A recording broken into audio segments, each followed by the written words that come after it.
Welcome to the Borough of Bellefonte Council work session. Go through some of these written. Council chambers is open to the public with normal or standard occupancy levels. Face cover masks are optional. Masks are available at the sign-in desk. If you're feeling ill, please join the meeting virtually. I think we're going to take that off because it's a little late once they get here. So I think I said at the last meeting too. You'll be able to view live feed recordings of work sessions and borough council meetings. You can either see it on YouTube or through CNET, and that you could get at www.cnet1.org. You can also attend virtually. I'm not sure if we have anybody on. It looks, I don't know if there's issues with this. No, there's no one on. There's nobody on. Okay. Okay, so we've called the meeting to order. We'll move down to special presentations. We're going to jump over to the petitioning regarding the Parkview Boulevard and Zion Road intersection. Basically, at the last meeting, we received a petition with a little over 200 signatures in regard to having a traffic light installed at Parkview Boulevard and Zion Road, East Bishop Street, or State Route 550. And I know we want to discuss that this evening in the work session, and then in the regular meeting on the agenda, there's action to consider to move ahead with asking PennDOT to do a traffic study that would see if the light is warranted or not. I'm happy to try to answer any questions you might have about the history. I tried to put a little paragraph on the agenda as to why we've held off. I can add to that by saying when Parkview Heights estates were developed, no traffic light was warranted through a traffic study. When Northwest Bank went in, no traffic light was warranted through a study. The borough purchased the Armory property. It was actually the IDA, but they purchased the property, what was it, 2012 or 14, I think it was. And of course, with no development, there wasn't a need to do the study then. And the idea from previous councils were to have the developer pitch in or maybe pay the full amount for a traffic light should a light be warranted. That never came to fruition. That we until recently sold the property. Just in general conversation, that developer is going to take probably a small phase at a time and develop that project. If and when they expand buildings, a land development plan would be kicked in, and then they would have to do a traffic study. If they're simply just using the existing buildings without, adding customers, adding parking or anything just yet, more or less just to manufacture items there. A land development plan may not be triggered depending on what they're doing, and it might be longer by the time an actual traffic study is warranted. Having said all that, to write to PennDOT and request a traffic study, our previous experiences have been that PennDOT will require the borough to fully commit financially to putting in the traffic light if it is indeed warranted before they'll do the study. We may have, even if we send them a letter, typically they'll send something back saying this and ask that a resolution be passed by council. Couple of questions. Sure. First one, does PennDOT's traffic study cost us anything? No. Okay. The second question is sort of with this timing. If we're doing, the planning commission has to do the land development plan. Should there be some kind of coupling of that traffic study with the planning commission's land development so that we know that there is a commitment to, or as much as possible, with the new owner of that property? Or is it, or if you go ahead with the study in the fall, as you mentioned in your paragraph. Sure. And they're not doing anything for a while, there's not going to be, it's going to show it's not warranted, and then what happens? Well, trying to answer your question, I think previous councils had hoped to do a study the same time a land development plan came through. I'm trying to say I don't know when that will happen. Just in my general conversations with the new owner of the Armory property. It could be this fall, it might be next spring, I don't know. We can do two things. You could approve us sending a letter to PennDOT and see if we can start the process, but we would have to do the commitment right away. We'd have to commit to financially paying for the light should it be warranted. In that process, we might get a land development application, and then we could talk about tying them together depending on their traffic volumes or whatnot. We suggested in the fall, because school is back in session, and that you know, if you want a real study, you want to do it during a busy season. That would be the fall, probably, definitely when school is in session. So at the earliest, we're thinking September to do the study. If by chance we have a land development plan come in, we can certainly try to coordinate those activities, but I can't guarantee when that plan would come in. So, one of the hypotheticals. Okay. So if we go ahead and do the study, it says it's not warranted, and then they come in with the land development. Do we ask for another traffic We study? can, because I don't know how detailed, I don't know if they say you're 100 cars short, 1,000 cars short. I don't know what the trigger is or how they word their study, but, and then of course we don't know the numbers projected for their development. It might be enough to put it over. I think that's what we were hoping previously, that whatever happens there is enough to put it over, and then we have a warranted traffic light. But at this point, you could do A, and then if B happens, or no warrant for A, maybe it is warranted under B scenario with the land development plan. But it's not gonna cost us anything It- to do. Except for the commitment. that We're you're going to around pay and for the around, light. let's answer it, and let's Yes. move on, because I Okay. gave this 5 minutes. Okay. So are there any other stuff we can talk about at the next meeting tonight? Pardon? This is on the agenda for tonight. Yeah. Any other discussions on, If it's not warranted, that just means there's just never gonna be a light there. There's not, So it's if it not, says it's not warranted, it says it's not, if it's not warranted, it's not warranted today. And there could be another development nearby at that intersection that increases the traffic on Zion Road. I don't know how much they look at Parkview Boulevard, I'm sure they do, but it would need more development in that area, more traffic to warrant the light at some future event. so they need a justification before Yeah, you can even Yes. try to get a light in there. Yes, it has to be warranted, and they have a criteria, which we've shared a pre-couple, I think back in January, February, that PennDOT uses to decide whether a light is warranted. it's all about the light being warranted at this Yes. point. Numbers. Yes. Any other discussion on this? And again, we'll talk about it later on this evening. Okay, seeing none, we're gonna move into short-term rentals. We're gonna take about 20 minutes. I'm gonna go down through each item for council.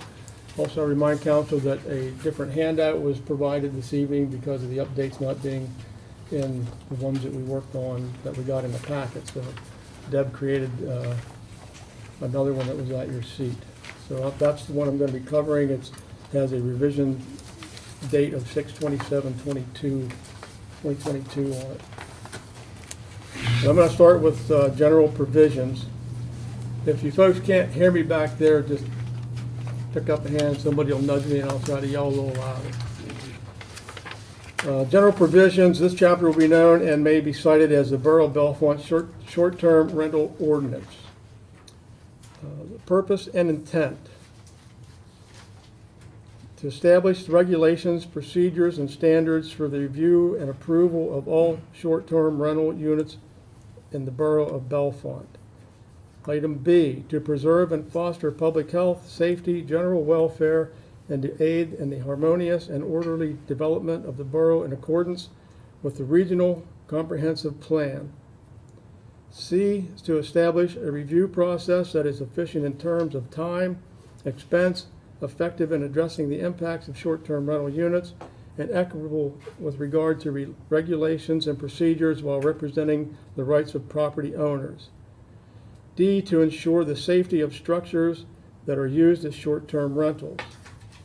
E, if in violation of this article, penalties exist to ensure compliance to protect the health, safety, and general welfare of the residents of the borough of Bellefonte for those utilizing the dwellings described herein. So under purpose of intent, is there any other suggestions? What I'm looking for tonight are suggestions to the committee to discuss at our meeting on the 11th of July. I'm not looking for debates, I'm just looking for suggestions. How do we find out what the regional comprehensive plan That's in the county, you can go to the Center County Okay. website and pull that up. in Center County? Mhm. Okay, thank you. It might be on our website I as think well. it is. It may be. Yes, I think it is. yes. I couldn't find it, thank you. Anything else under that? I have two items for change. Under item A, where it says approval of all short-term rental, I'm suggesting to the committee that we review that and possibly remove the word all. And just keep it at review and approval of short-term rental units.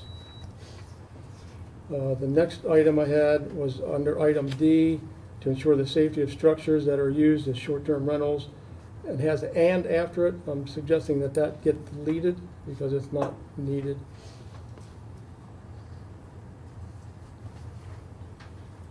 Okay, we'll move into the next item, which is applicability.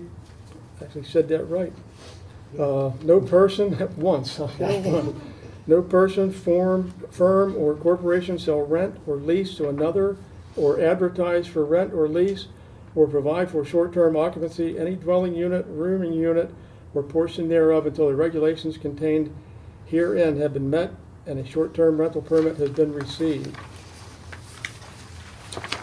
And as far as applicability, that is what this is addressing. That's the only language under that item.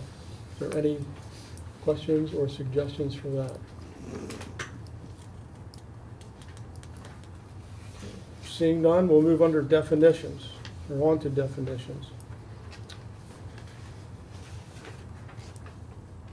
Unless a contrary unless a contrary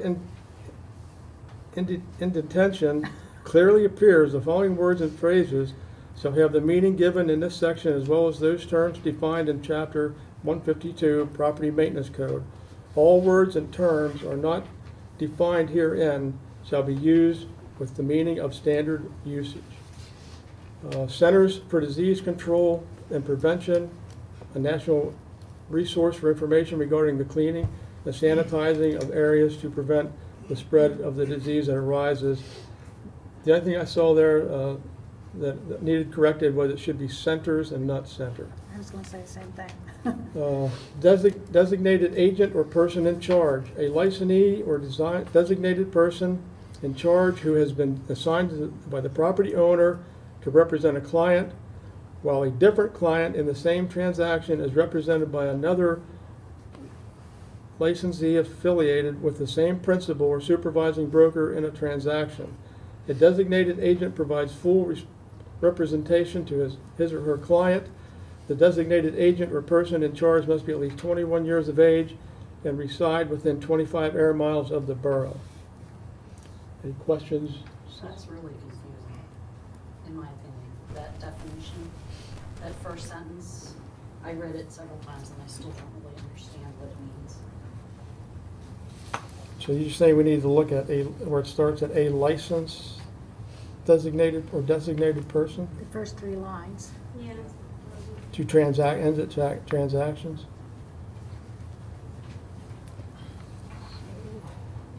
put that on there to note that. Thank you. Anybody else? Okay. Dwelling unit, a single unit providing complete independent living facilities for one or more persons, including permanent provisions for living, sleeping, eating, cooking, sanitation. Any changes there? A lot of these ones are the ones we reviewed at our last meeting, and there weren't many changes in the beginning of this. Family, one or more people who live in one dwelling unit and maintain a common household. A family may consist of a single person or of two more persons, whether or not related by blood, marriage, or adoption. It may also include domestic servants and gratuitous guests, but not occupants of a club, fraternal, lodging, or boarding guests. Can I ask why that definition's in there? Because I don't think family is mentioned anywhere else in the ordinance, unless I missed it. It's basically there for a definition of what's considered a family. Okay. But why, if it's not mentioned anywhere else, why is that necessary? It was mentioned under violations of so many people needing to be related, but that got taken out, and our family definition also changed with that. So you didn't need to have 5 people related by blood or whatever, however that was stated.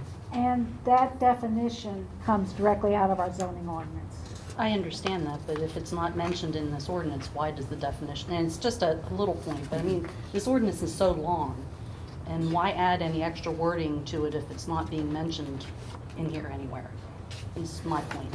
What we might want to do is go back and look down towards the end on operations and say that these rentals are for families, and then that'll refer back to it. Yeah, we can review that. The long-term rental, any dwelling unit or portion thereof that is offered for rent or lease as a living facility in increments of 30 or more consecutive days. This will explain itself as we move forward, once we get into guidelines. Anything else under that? Seeing none, a non-owner occupied.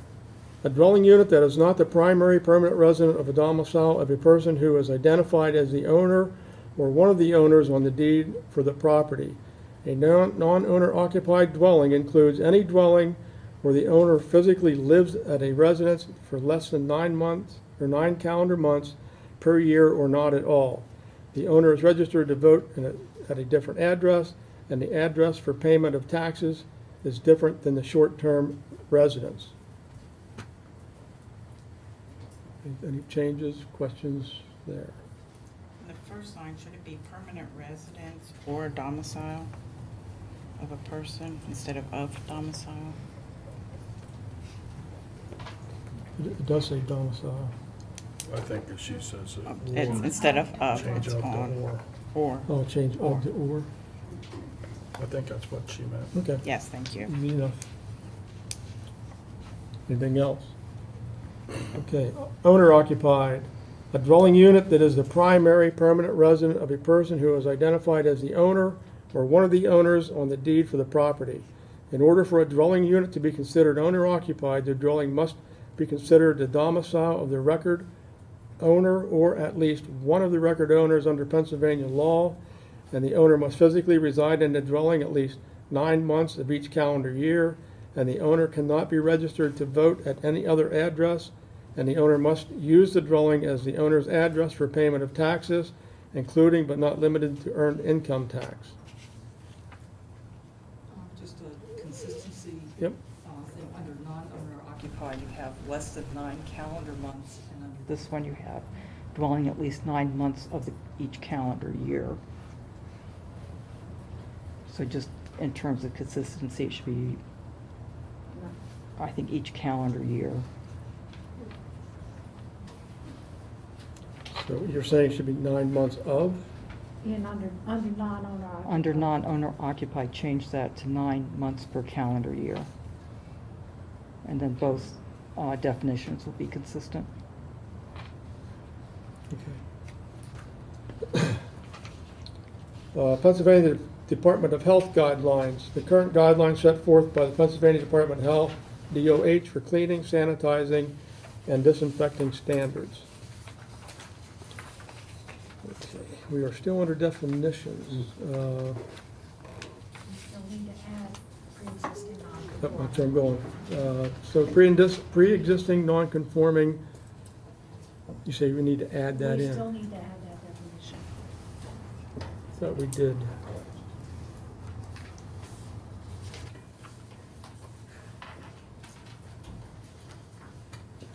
Okay, rent. Compensation paid for in the use of a dwelling unit or portion thereof, including but not necessarily limited to money, services, and/or property.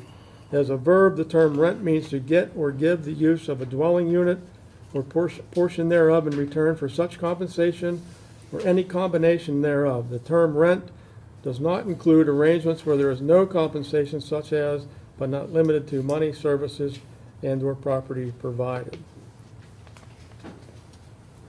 I have the same comment about that definition as I had the previous one.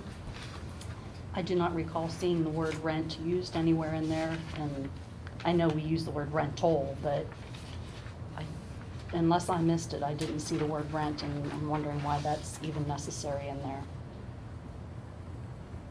I think that may reach out to not only the rental of a short term, but pieces of a short term rental.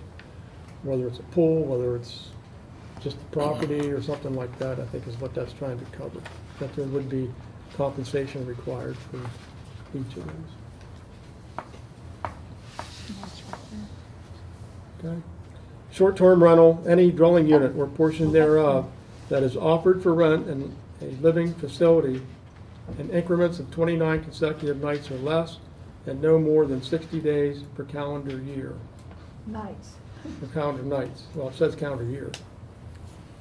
No, you said Nights, days. Yeah, calendar nights. Well, it says 60 nights per calendar year. Yeah. Sorry.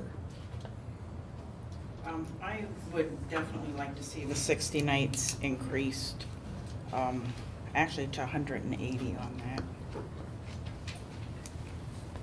Talk about it. Thank you. I would actually like to review the 45 days that we had talked about originally, relooking at that. And the purpose of this is because we have created a situation with living facility in increments of 29 consecutive nights or less to be a part of an ability for short-term rental. If some short-term rental owner wants to do a long-term rental, they can add that permit to their to the short term. There'll be two different permits would be required. And I think that also gives more days at doing it that way as well. Get some, yes, but not enough. Okay. Anything else under that one? Seeing none. Social or gratuitous guest, a person staying at another residence without a charge. Is that terminology used anywhere in here? It comes up if it's there that people know, that the owners understand what the guidelines are so that it is taken care of. Okay. Because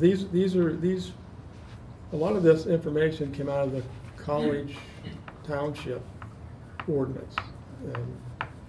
And it made sense at the time, more sense than what we had been looking at over the past months. Okay, we'll move into permitting fees. Fees for permits required under the provisions of this chapter shall be set by resolution by the Borough of Bellefonte. Moving into hazard and liability insurance. All property owners renting a dwelling unit or portion thereof for occupancy in the Bellefonte Borough as a short-term rental shall obtain and maintain minimum insurance coverage as indicated below. A, general liability insurance in the amount of $100,000 is in minimum coverage.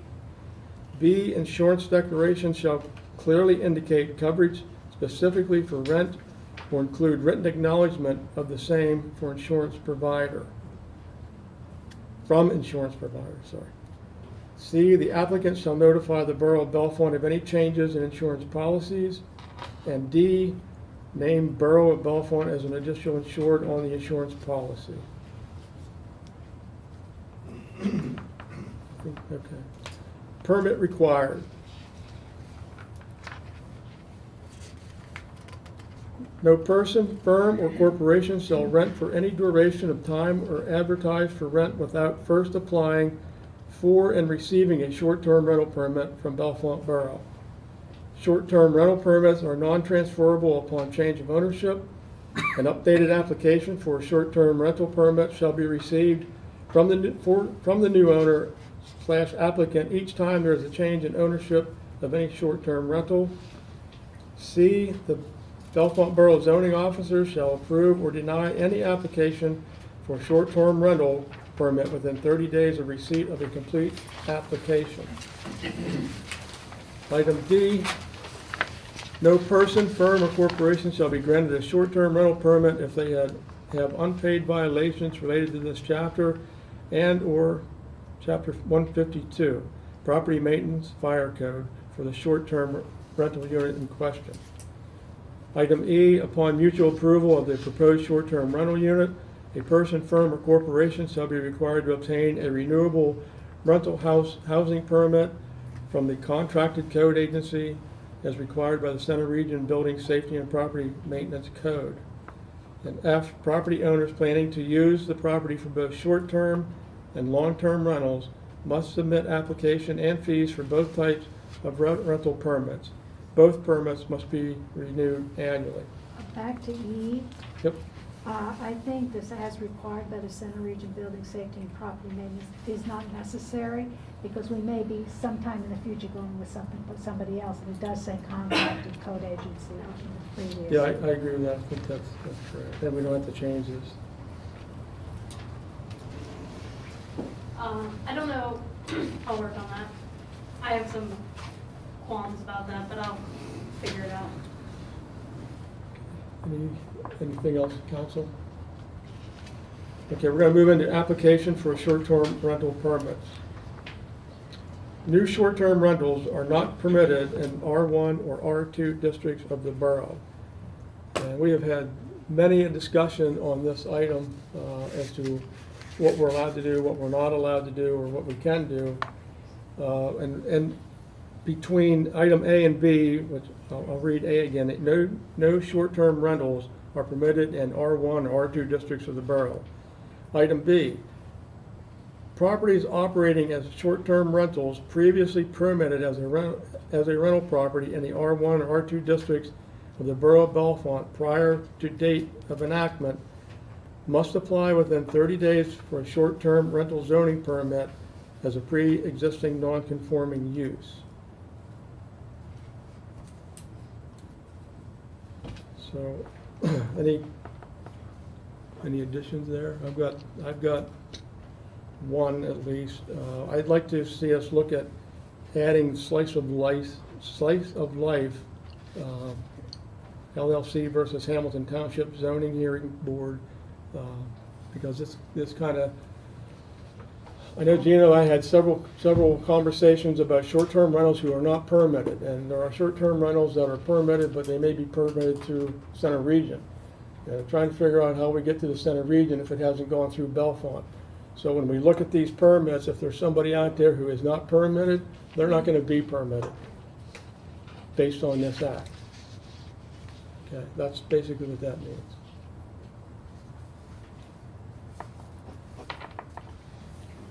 Does anyone need any clarification on that from me? I don't think we can clarify that tonight, Gina. I think once we go through it again, and I had talked to Ralph about it, and if you, Well, I just want to say, we're going to have a public hearing, and probably redo most of this, and advertise a public hearing as part of the zoning amendment process, so there'll be ample opportunity to go over details at some point.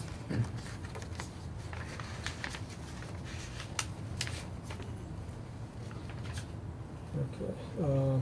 Item C, renting of accessory structures or amenities including but not limited to swimming pools, gazebos, hot tubs, porches, finished basements, meeting rooms, etc. are strictly prohibited.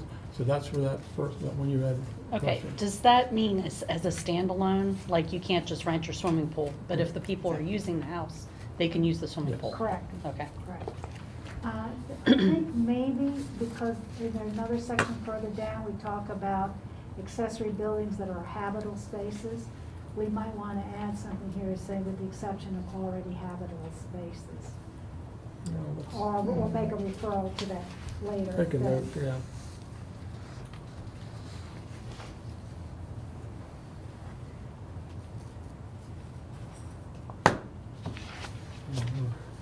Catching up here. Can I go back to one just? No, for- we're gonna keep moving because I've only got 30 minutes, Okay. 20 minutes to do this. We can catch up later. Thank you.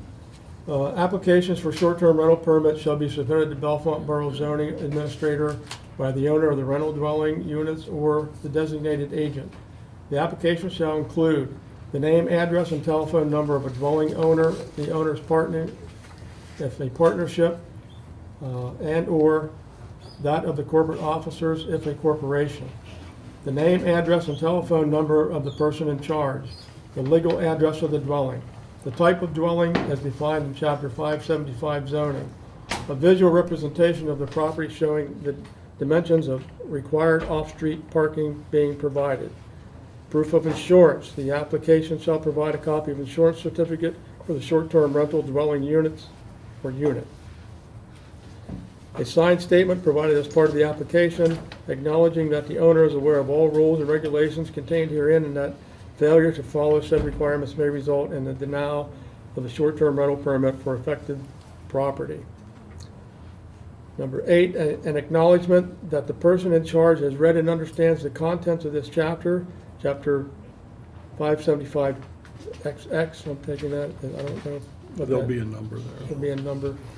Short-term rentals and the center region building safety, but we want to continue leaving that nameless.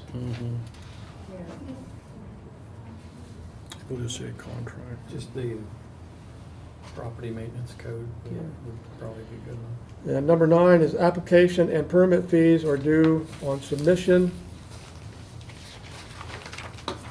Item E, upon receiving a short-term rental permit from the Borough of Bellefonte and Center Region, there we go again, from contractor,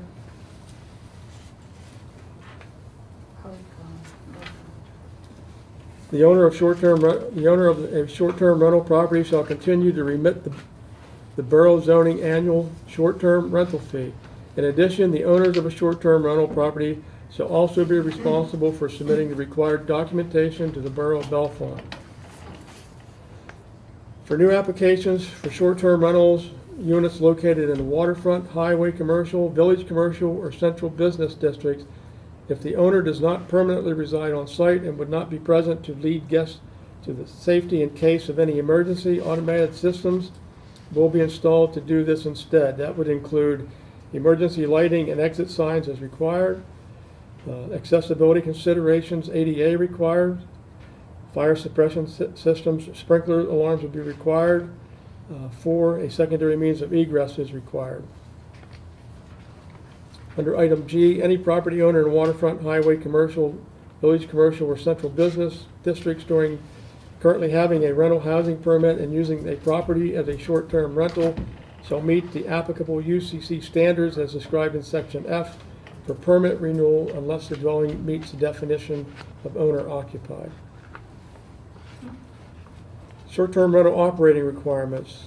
Short-term rentals shall operate in increments of 29 consecutive nights or less and no more than 60 cumulative nights per calendar year. Where we changed that earlier so we can keep that where it's at. Failure to maintain short-term rental status in an R1, R2 residential district for 1 year shall constitute abandonment of the non-conforming use. C, the occupancy of a short-term rental dwelling may exceed the occupancy limit set by the Borough of Bellefonte contracted code agency.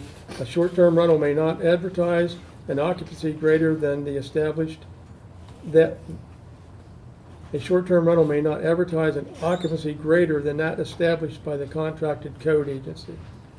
Short-term rental permits shall be renewed annually by providing the following prior to reissuance of a rental permit: proof of insurance specifically for short-term rental, proof of registration and payment of hotel tax,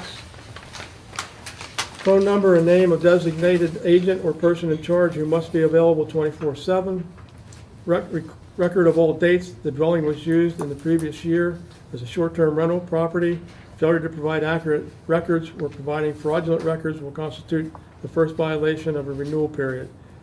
In addition to the declared short-term rental dates, property owners are required to keep detailed schedule/calendar that provide all rental periods that include long-term rentals beyond 29 consecutive nights. To operate a short-term rental, the following conditions shall apply. In the R1 and R2 residential districts, guest vehicles shall not park on public street or shared private street, but shall be parked wholly on the rental property. Maximum allowable occupancy as determined by the contracted code enforcement agency shall be clearly posted on the property. Information such as rules, nuisance ordinance, parking restrictions, maximum occupancy, phone numbers for police, fire, EMS, and responsible parties shall be clearly posted in a conspicuous place in addition to any other rules. Number 9, the short-term rental permit shall be clearly posted on the property. The person renting out the dwelling unit must be the property owner of record. No subletting of short-term rentals is permitted. The only change I made there is under number 8, and I removed "and." I just slashed out to remove that. Can I ask a question about number 6, please? I see there that you're saying they shall not park on the public street. Were we not trying to make this kind of resemble the bed and breakfast ordinance? And if so, why are bed and breakfasts allowed to have on-street parking and the STRs are not?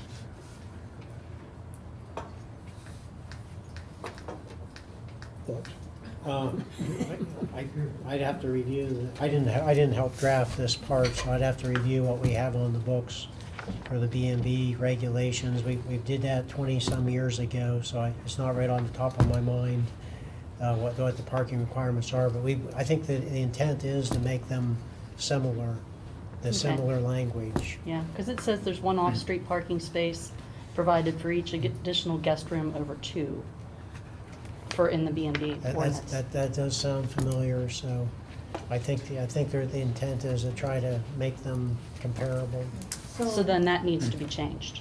So what we've discussed in the meeting is that in order to make them similar, when we get this ready, we will also be presenting revisions to the B&B to match them up. So they'll be both passed at the same time.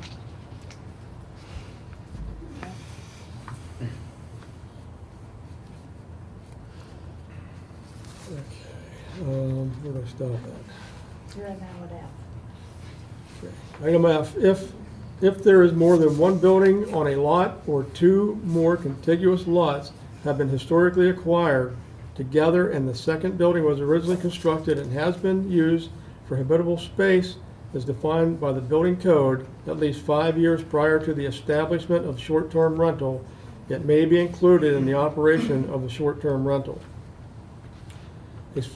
G, a separate fee shall be charged for application and an annual review or renewal of the short-term rental permit for each short-term rental unit on the property. Businesses operating as both a short-term and long-term rental shall be charged both application fees on an annual basis. H, all parties operating a short-term rental must participate upon request in random audits requested by the Borough of Bellefonte or their monitoring company. Failure to comply within 30 days of the date of notification shall result in revocation of rental permit.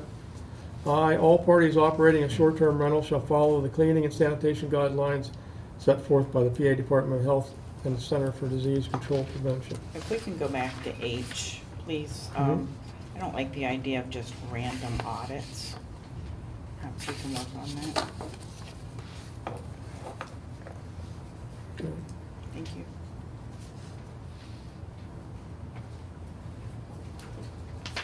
And letter I, there's no mention of any of that in B&B ordinance. I'm wondering if that's something you're planning to add to the B&B ordinance then when it's being reworked?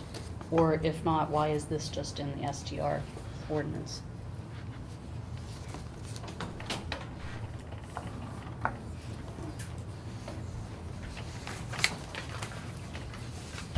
Yeah, I think some of this is what happens is because you kind of cut and paste from somebody else's guidelines. Understandable.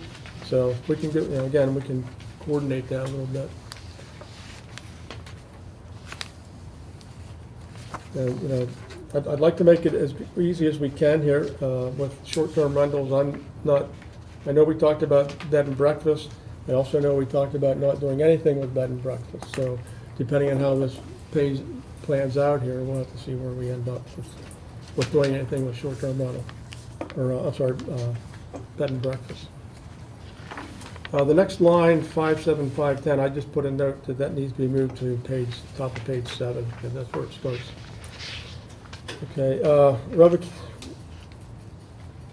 so this is violations and penalties, revocation of residential permits. Revocation, any owner of the property covered by this article shall be subject to the regulations set forth in the property maintenance and fire code, which may result in revocation or suspension of short-term rental permit pursuant to the above referenced code. B, violations, any short-term rental property owner of a dwelling unit or portion thereof who rents or advertises for rental of a dwelling unit without first receiving a short-term rental permit pursuant to this article, or without renewing said permit pursuant to renewal sections of this article, shall be considered to be in violation of this chapter and shall be subject to the following. 1, upon discovery of the violation of this article, the Borough of Bellefonte shall notify the property owner and of the violation by written notice sent via certified mail or delivered in person with signature of receipt. Number 2, the property owner who is in violation of this article shall be given 30 days to remedy the violation by applying for or renewing the short-term rental permit with the Borough of Bellefonte. 3, upon expiration of the aforementioned 30 days, the property owner shall be fined for each day the property is rented. Item C, violations and penalties for short-term rentals. Any violation of nuisance or ordinance laws in any calendar year / permit cycle shall result in penalties and/or fines. First offense, written warning, notice of violation sent via certified mail or hand delivered with signature or receipt. Second offense is minimum $500 fine. Third offense, increased fine of a minimum of $1,000 per calendar year / permit cycle, suspension of rental permit. If in the R1, R2 residential district, this suspension constitutes the loss of short-term rental as non-conforming status. And D, any person in violation of this ordinance shall have the right to appeal to the zoning hearing board of the Borough of Bellefonte. And the next one is severability. If any sentence or clause, section, or part of this ordinance is found to be unconstitutional, illegal, or invalid, such findings shall not affect or impair any of the remaining parts of the ordinance. It is hereby declared to be the intent of this ordinance would be adopted as such, had such a part not been included. Is that a standard phrase that you would put into things? That just sounds kind of like, It is. Yes, It is. yes, like cover your butt because. Yes. yes. It could be challenged, but that is standard. I do have one other question about the violations and penalties on letter C. Well, we can talk about that during the meeting when we're done. Actually, just a real quick comment. I have the bed and breakfast ordinance here, and I don't see any mention of any sort of violations and penalties for them, and I'm just wondering if they're subject to the same thing, or, whether they're not. Part of it is usually the bed and breakfast are owner occupied, there isn't a innkeeper on the property, so Yeah, they and most sort of of. these STRs are going to be owner occupied though, too. But the owner is not going to be there during the guest stay. The bed and breakfast, there is a host or the owner is there, or the, whatever they call it, the innkeeper is there on site. So that makes a little bit of difference in the monitoring of the guests. So then are those violations guest violations then, or are those I beg your pardon? violations? It Are could be those both. guest It violations? could be both. It could be both. Could be both. And, What's that? or, depending on the violation. I thought the guests would be the one held liable for violations. And most chances that's probably correct. We're not talking about criminal activity. No, I understand that, Okay, we're but gonna, still. we're gonna break off here now and move into an executive session. And we'll be back at 7:30.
Good evening, it's 7:30 and it's time to start the Bellefonte Area Council business meeting.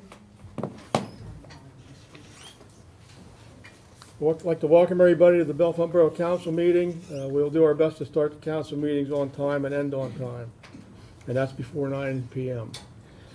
Due to the room acoustics, please speak up when talking so people can hear you, what you're saying. All comments and reports should be kept to 3 minutes maximum. At this time, we'll have a pledge of allegiance followed by a moment of silence.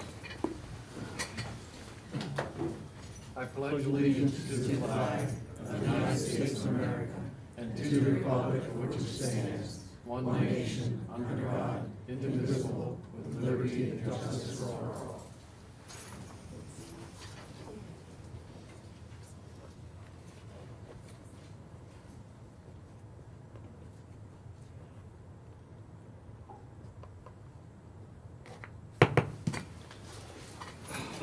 Roll call. Mr. Bernier? Here. Mr. Brackville? Here. Ms. Fleeton? Ms. Stan? Mr. Johnson? Present. Ms. McKean? Here. Ms. Purnell? Here. Ms. Sedgwick? Here. Ms. Tosti Vasey? I'm here. And the Mayor Johnson is excused. Okay, moving into additions to the council meeting agenda. In accordance with Act 65 of 2021, if a matter is not on the agenda, council cannot take official action on it, with some exceptions. The council can act on matters related to potential or real emergencies. Council may add a matter of agency business to its agenda through majority vote. Council should state the reason why action is being added to the agenda. Are there any additions? Seeing none, we'll move into public comments regarding items on this agenda. The public comment period is reserved for oral comments regarding any action items listed on this meeting agenda or added by a majority vote at this meeting or what we discussed at the work session this evening. No deliberations will be entered into the council at this time. Please sign in, come to the podium at the appropriate time, state your name and address and which item you're speaking about, and you have a 3-minute maximum. Come up, give your name and address. I'm Bobby Barnett, and I live in Woodland Street in Bellefonte, and I'm talking about the traffic light that you guys had discussed. I just had a little bit more information about this traffic light. I just found out that the area behind the Bellefonte High School could be a choice for the elementary school project down the road, okay? So that would add even more congestion to this area. I didn't even know that till today. So this would be a game changer for increased traffic at this intersection and make it even more dangerous. So I just wanted to add that because I know you guys are going to discuss it and talk about it, and I think that's something that should be thought about too. So thank you. Come on up.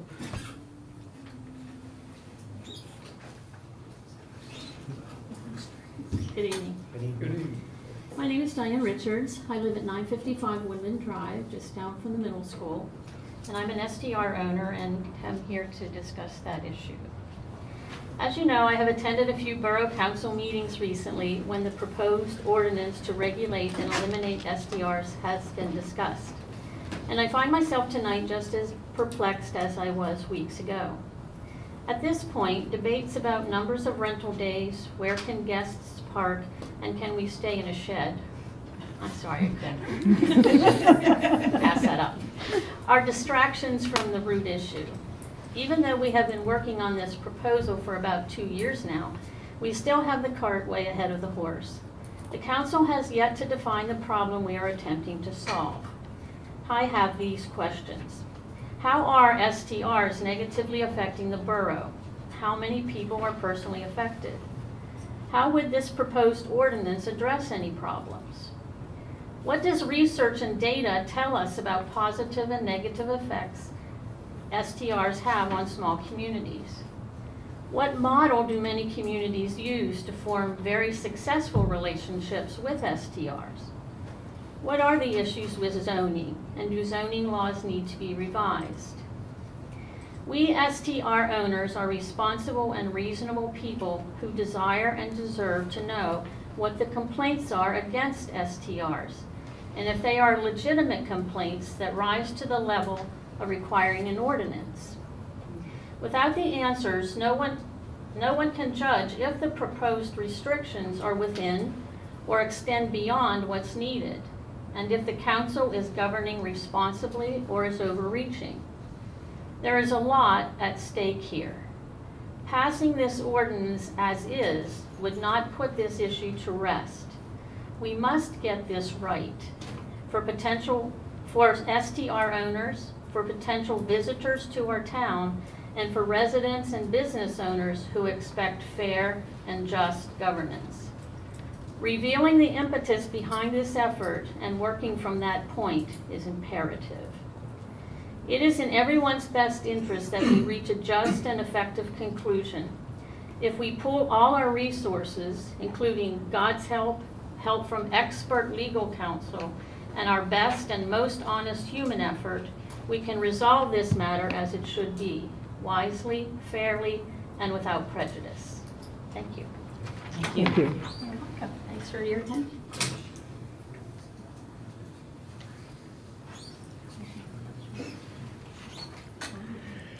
Barry Croker, 191 East Curtin Street, Bellefonte, right on the corner of the Historic District. To begin, I'd like to express my appreciation to the council members for their desire to enhance the quality of life for residents in the borough, including me. Thanks for the work on the ordinance to date. I heard some positive changes in the intent section, which I applaud. But honestly, it seems to me that the council is moving in what I would call a dangerous direction, dangerous in creating what I see as a real constitutional threat to the foundational property rights of all our borough residents, creating an economic threat to residents who want to exercise those rights, creating a hostile environment for businesses in the borough, and creating the threat of expensive litigation in defense of a uniquely worded document that addresses what I see as a non-existent problem. The Bellefonte STRs group has raised a number of issues concerning the ordinance and has even created a substitute in an effort to shield the borough from the consequence of an ill-conceived plan. But our efforts have been by and large met with minimal response and at times a lack of respect. I urge the council to set aside a frivolous effort to regulate commerce in the borough by arbitrarily choosing winners and losers. In my opinion, if this ordinance moves forward, the only losers will be the borough and its council, and I don't think anyone wants that to happen. The 29 known STRs in the borough are contributing to the life and vitality of the borough of Bellefonte through our hard work and commitment to making the borough an attractive and inviting place to live and to visit. But already our local code official is making poor decisions regarding permits for residential use of residential property. That's what an STR does, and that's what it is. I urge the council to abandon this effort and return to the status quo of just 2 years ago, welcoming STRs as a vital piece of our local economy. Short-term residential rentals are part of the future. This effort to ban them through excessive and discriminatory regulation is foolish and, in my opinion, short-sighted. Thank you for hearing and considering my comments.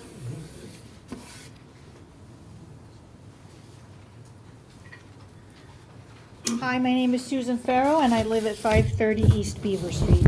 I've watched the recording of the last council session twice, and previously Lisa, Bruce, and I spoke with some of you at our STRs and met with the ad hoc committee. I left those discussions feeling understood and hopeful that the council and we STR owners could come to an agreement that all of us could live with. I no longer believe that. After watching that session, I am shocked and angered at what I heard. Tonight, I want to briefly address 7 points. First, I want you to know how disrespectful and offensive I find it when a member of council, an elected official, grumbles that he doesn't care about what STR owners have requested in order to keep our STRs viable. Second, not allowing on-street parking for STRs is unfair. B&Bs have regulations that permit them some on-street parking. Why should they be allowed some on-street parking while we STRs are restricted to no on-street parking? This is unjust and punitive and will make some of our STRs unviable. Third, this draft ordinance includes monitoring, auditing, and associated fees so that the borough can track STR compliance. The borough does not monitor and audit B&Bs. It seems that the borough trusts the owners of B&Bs to comply with their regulations. We operators of STRs should be afforded the same level of trust. Fourth, I've heard comments from council members that lead me to believe that some members think B&Bs are limited to renting their rooms for a total of 45 days a year. This is false. B&Bs are limited to renting to 45 days per guest per year. B&Bs are free to rent their rooms 365 days or nights a year. Fifth, regarding insurance, we do not understand the need to list the borough as additionally insured. During guest stays, we are not employed by, engaged with, or acting on the borough's behalf, and none of our activities are on borough property. This requirement is far-reaching and inappropriate. Sixth, when asked whether the 60-day limit would impact any STR owners, a council member responded that it would not. This is false. A 60-day limit negatively impacts a number of us, including me. 7, I believe that the borough has done a bait and switch. At one time, the borough recruited, encouraged, and trained homeowners in how to build and operate an STR. At one time, others of us were informed that to continue to operate our STRs, all we needed was a rental permit issued by Center Region Code Administration. Now you're effectively trying to regulate us out of business. If we STR owners are unable to move forward with the council to reach a satisfactory resolution, we are discussing legal representation to protect our rights. Thank you.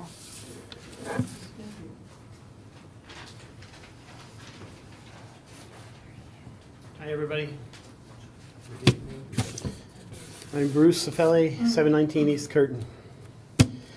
In referencing the last work session, we would like to clarify our position of what we want and frankly feel we deserve after being told we were permitted to operate in the R1, R2 districts. We want to share many of the same freedoms and the standard B&Bs operate, including hosting guests 365 days. When granted the opportunity to meet with the council steering committee, we offered to sacrifice what we wanted and respectfully submitted 180 days of operation. This permitted all of our members to operate with a minimal impact on our business models, as well as preserve the right for someone needing to winter in warmer months for 6 months. When Ms. Clayton was kind enough, was kind enough to share this with you, you can imagine our shock to hear an elected official reply, well, it doesn't matter what they want, it matters what we decide. Then to follow that up with, if they want to operate 365 days, why don't they just run a full-time rental? Each member of our group may have a different reason in choosing an STR, but the best perspective I can give is this scenario. If you own a successful lawn cutting business, many may wonder why you don't expand, adding personnel and equipment, or why you don't move into a full-service landscaping business. Maybe it's because you like the profit margins for working for yourself, or maybe you like that smaller scaled business allows you to choose your customers. You see, it really doesn't matter as long as you run a responsible and respectable business. We don't believe many understand the value of our STRs and therefore have difficulty respecting the effort and amount of funds we have in it. Imagine you have a 30-foot RV and wanted to protect it with a 35-foot shed. You go to the borough, you ask them if you are permitted to build this shed in your backyard at this specific address in an R1 zone. You are given approval with no restrictions other than you need to meet Center County Region Code requirements. The borough even trains you on what you need to do. You apply and receive a permit, you spend $45,000 to build the shed and have it inspected and live happily for 3 years with no incidents. Some residents speak up and say they don't like large sheds, and the borough manager agrees, well, except in commercial areas or for larger historical homes in the R1, R2. An ordinance is drafted that says no sheds larger than 15 foot will be permitted in R1 zones. I find it difficult to believe that anyone in this room would not expect to be fully grandfathered in and allowed to keep that shed as is. But that's not what happens. You are told that since you had a permit before the ordinance, you can keep your shed as long as you cut it down to 20 feet. We have acted in good faith to work with the borough to ensure future property owners' rights are protected, and we have failed in that endeavor, as well as convincing enough that STRs are positive for this community. We have also worked to protect our current rights, sacrificing where possible. Again, with no problems, why are these restrictions for non-conforming units so drastic?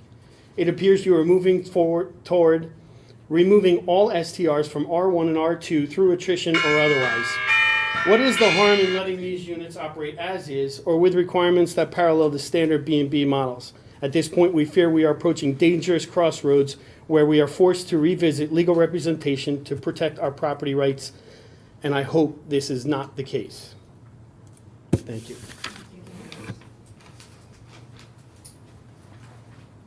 Hi, Lisa Dropka.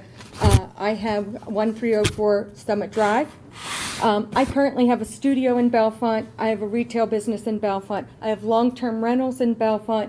I employ people, I spend money, and I'm restoring parts of Bellefonte. To quote Mr. Hoover, who was our past director of tourism, he said, "We should be careful. This is a very, very hostile environment and could affect future jobs and people coming to Bellefonte." To my fellow business owners and residents, understand that this is a property rights issue. Understand, once we were welcomed in Bellefonte, and now you're trying to take our rights away.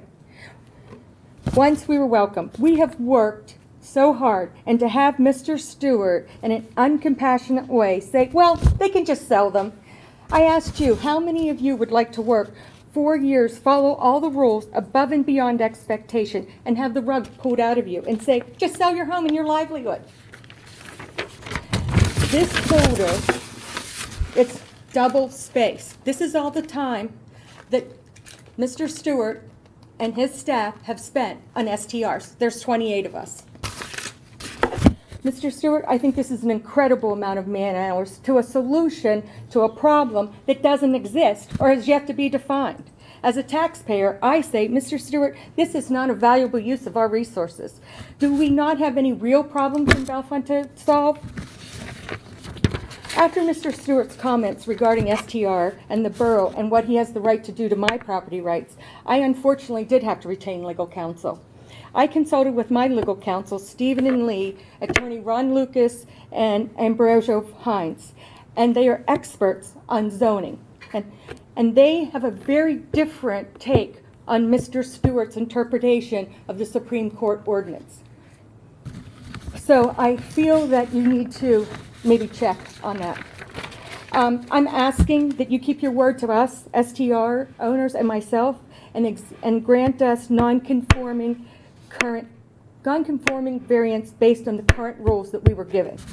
And now I'm going to talk about something that's very personal to me. I am not going to benefit from it at all, but I have been pacing the floor all weekend thinking about this, and I'm just going to say it. As I was pacing the floor, I thought about my background. I grew up in a poor home with a single mother who worked at the university. We got paid once a month. We ate cereal the last week of the month. My grandparents helped my mother purchase a small house, and we struggled every month. I'm wondering if Mr. Stewart thinks about these people that he's robbing of their property rights. Being able to rent out a room or stay with your grandparents over football games could have been life-changing for my family. These people don't even know that Mr. Stewart is trying to rob them of their rights. They're worried about putting gas in their car at $5 a gallon and having food on their family. They have no idea that their rights and their only asset are going to be robbed from them. Let's be clear, it's a very difficult time, and any one of us could have a reversal of fortune, and it could mean the difference from feeding our family or maintaining our house for a temporary period if another plague or something else comes. So I implore you tonight, when you put your head down on the pillow, to think about those people and what you're robbing from them. Thank you.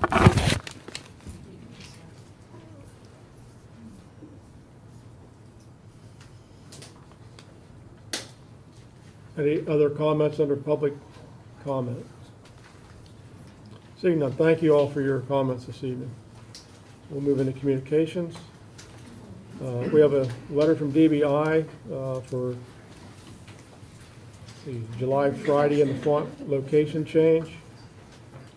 Call for a motion and second to approve the location change for Friday in the font, July 29, 2022. Details to be worked out between staff and DBI. Also, would like to make this a conditional approval in the motion. So I have that motion. Motion by Deb Clayton. Second. I'll second. second by Sedgwick. What are the conditions you're thinking about? Well, they don't know what parking spaces they want to have yet, and that has to be approved. And I Yes. think there was couple other things that they had listed but not verified. Well, I want to, the letter, I don't, wasn't clear to me whether there was any food vendors involved. I said vendors, it didn't say food vendors. I want to clarify that. And as Mr. Brackville said, the location of the spots that are reserved, where are we talking about? I just want to clarify, I didn't see any street closing requests. I want to make sure that's not part of any approval, because it's not in the letter. So those are things I have not had a chance to do, but plan to do. We would also include the insurance. Insurance is a given, it's a given, yes.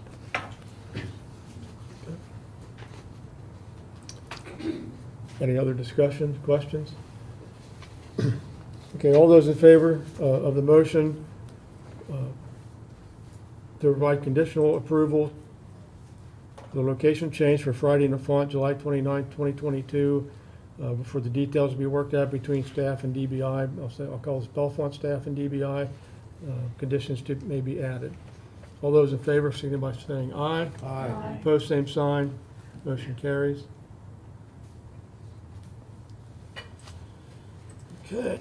Good Intent Cider LLC, South Potter Street, letter regarding the pedestrian sign and complaints.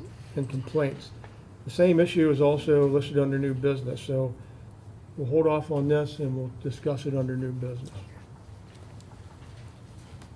Parking meter concerns. We can move this, basically consider moving this to a future work session, and we could look at doing that for the next meeting in July. Any motion for that? No, just moving. Okay.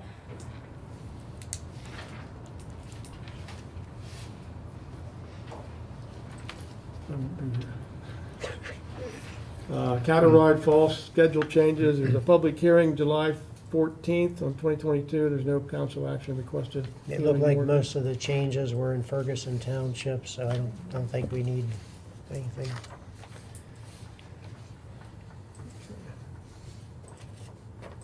The next one is comments related to short-term rentals.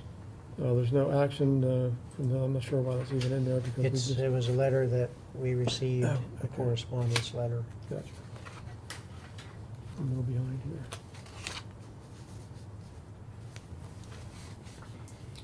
Okay, letter from bed and breakfast owners, per the sewer bill. Letter would be reviewed by the Bellefonte Borough Authority at their July 12th meeting.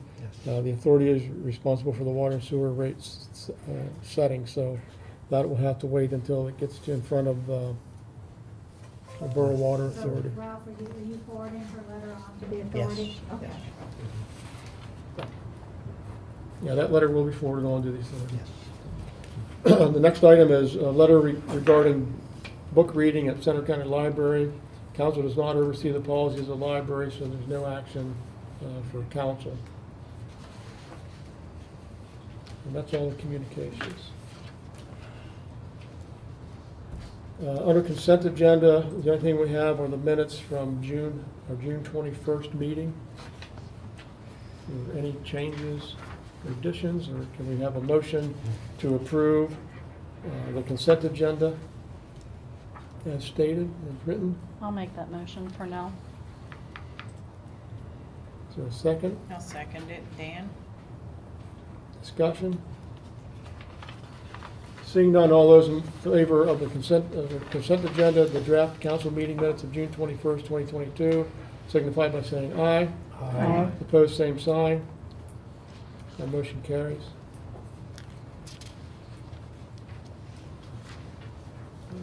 Okay. Next is, the mayor's not here, there's no report.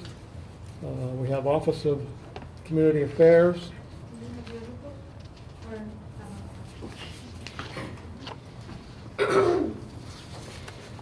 Okay. I just want to say briefly that as a zoning administrator, I hope I have an opportunity at some point to work with you guys on the short-term rental ordinance to answer questions that come up. I think we're kind of getting swept away a little bit, and I realize it's a very emotional topic for a lot of people, but a lot of what was said to you by the public is there's just a lot of wrong information that was stated, also some right information, and because a lot of you are new, I am here to answer questions and work with you if that opportunity presents itself. So I can answer some of the questions that came up tonight. You know, I can tell you. You know, so just so you guys know that. Yeah. What I would like to say is that when you get to the public comment meeting, I think you're going to see a few more faces in the crowd. And you know, as a borough council member, and I think each of us should share the same feeling. You know, the short-term rentals worry about their issues, and bed and breakfast, long-term rentals. They all fall under an ordinance. Each one of those. They always have. Yeah. The ordinance was created for bed and breakfast when they started coming in, and that was a long process as well when it took. And you know, for short-term rentals outside the residential areas are a little simpler to work with because it has always in our zoning ordinance has been that there was no business is allowed inside R1 and R2 districts, right? Which happened, and we allowed it to the ones who came in.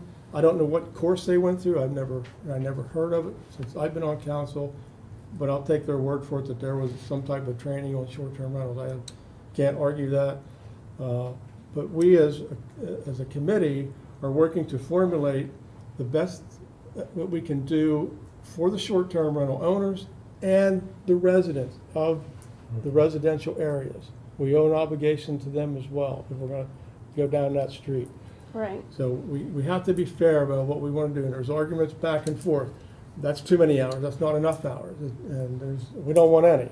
So, you know, that's what we're dealing with, and we bring it back to council for these work sessions, and we do it in front of everybody so everybody understands what we're talking about. And that's why I went paragraph to paragraph to paragraph, and I'll do it 10 more times until people understand where we're going with this. We're not trying to cheat anybody, we're not trying to steal anything, we're not trying to keep somebody from being able to do anything, but there has to be guidelines. So Right. That's my comment. Yeah, and mine is just to say that, you know, when there's questions that come up, there are reasons for them. There are zoning reasons. There are precedents before that creates why this, why that, and I can help to answer those questions when they arise, you know, at a work session or. We'll have it for you Monday night. Yeah, right. If Okay. you're available. Yeah, so. If not, we'll send them to you. Yeah.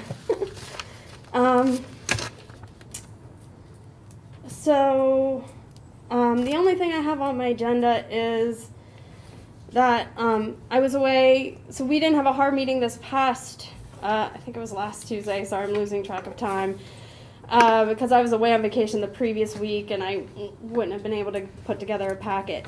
Anyway, at your last meeting, there was one project that was tabled. It was 214 North Allegheny Street. This was a complicated project. I tried to explain it in my memo as best as I could. I emailed the homeowner, Mr. Brendan. I said, does this sound accurate? So, you know, he's aware of what's in my memo here. Basically, you know, when he came originally, he presented this porch and walkway project. Harb said, hey, is there anything you could do differently? You know, and they wanted to see the brick scaping stay on the steps. So then when he came back again, and I included the excerpt from the original meeting, and then I included the excerpt from the minutes from the June meeting where he came back. And basically, Harb approved like 2 options, and then there was discussion about whether walkways were even under the purview of Harb. So that was a bit complicated. And they kind of took the walkway piece off the table, so now the homeowners can do whatever they want with the walkway. We do have a motion on the table.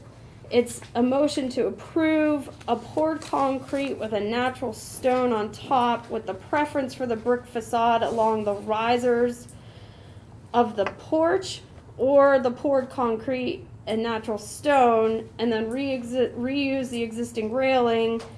But Mr. Benenbaugh is here to speak about the project and just to probably open up some more options. So, Okay. yeah. Hey, thanks, Gina. Yeah. Good evening. Pardon? Point of order, Right. do we need to take this off the table before he comes up? It's not our table, it's their table.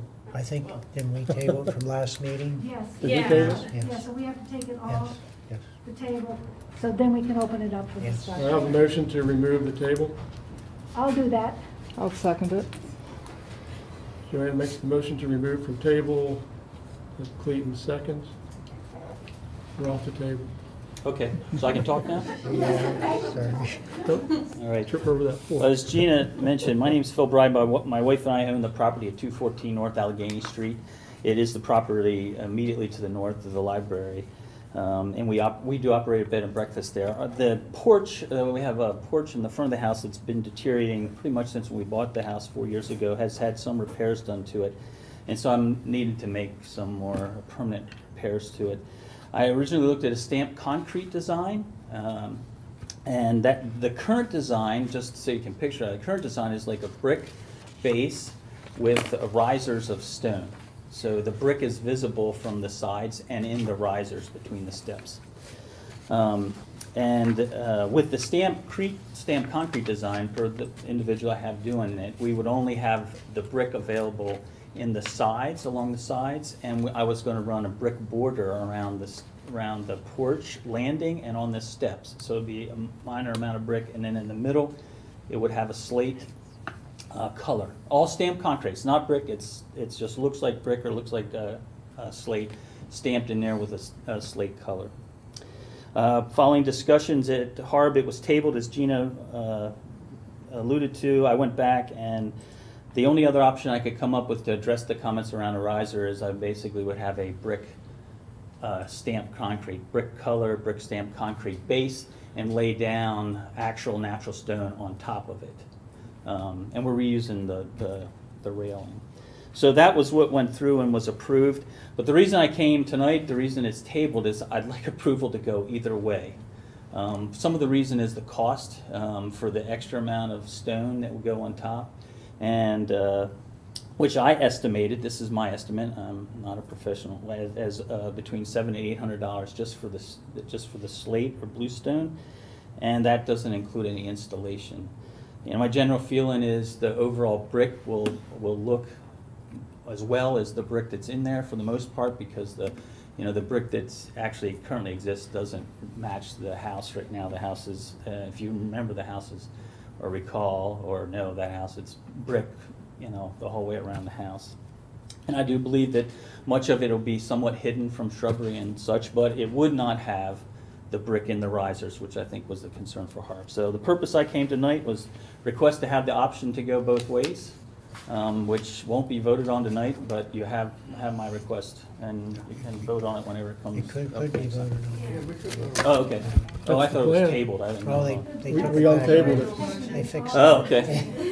Sorry, I have to read the Robert's Rules of Meetings or whatever. Well, that's all I had. If you have questions for me. Which option do you lean toward? I just If haven't. somebody has to make a motion, I'll so- make the motion to approve his request of the option of two choices, so Two choices. how you want to go forward. I would second that. So now you can ask the question. That's Doug Johnson, and Dan made the second. Now you're allowed to answer. Okay.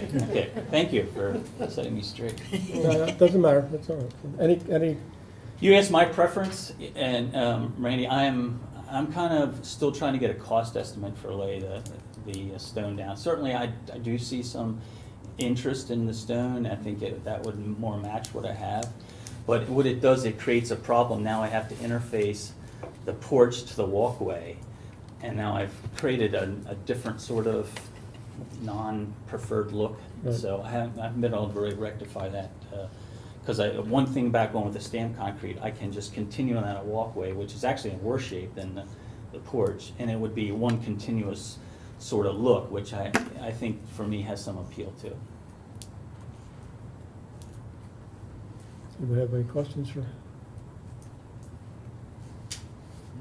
Okay. All those in favor of the motion to let Mr. Breitbart operate under two choices for his entry and pathway, signify by saying aye. Aye. Opposed, same sign. Motion carries. Thank you. Good luck.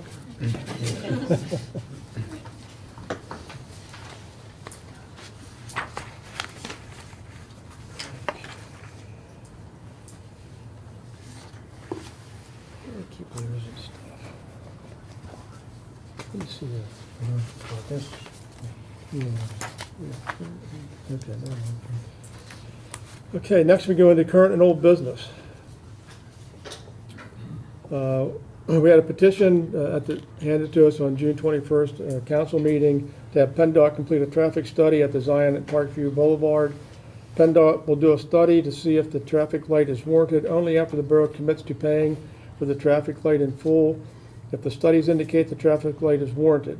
The cost estimate would be around $350,000 as long as no other intersections are looked at by PennDOT as part of the study. Council has previously held off on going to PennDOT until a developer for the armory was found. The developer will have to go to PennDOT as part of any land development plan and would help pay for the traffic light if warranted. If council decides to have PennDOT do the study and the traffic light is warranted, then we must take steps to have the traffic light installed. At the same time, we would look for state grant funding, but this is not a guarantee. So what we're doing, a call for a motion to consider action to ask PennDOT to do a traffic light warrant study for the intersection of Zion Road, SR 555, and Parkview Boulevard, and would recommend to do the study when school is back in session. I'll make that motion. Motion by Mr. Johnson, I'll second that. second by Mr. Neer. Discussion? I have a question about this. If we go ahead with the study, then, and they do say it's warranted, then we have to pay for it, correct? Yes. So we're kind of taking a risk by doing that now. Yes. Would it be better to wait until the developer for the Armory property decides exactly what they're going to do and get some help paying for this? Well, yeah, when we talked about, and I don't know who promised this. I had no control because wasn't even around council at that point. But anyway, I know it has been out there for a long, long time. But this isn't an inexpensive project to just put out there for a chance. But you know, if it's warranted, it's warranted.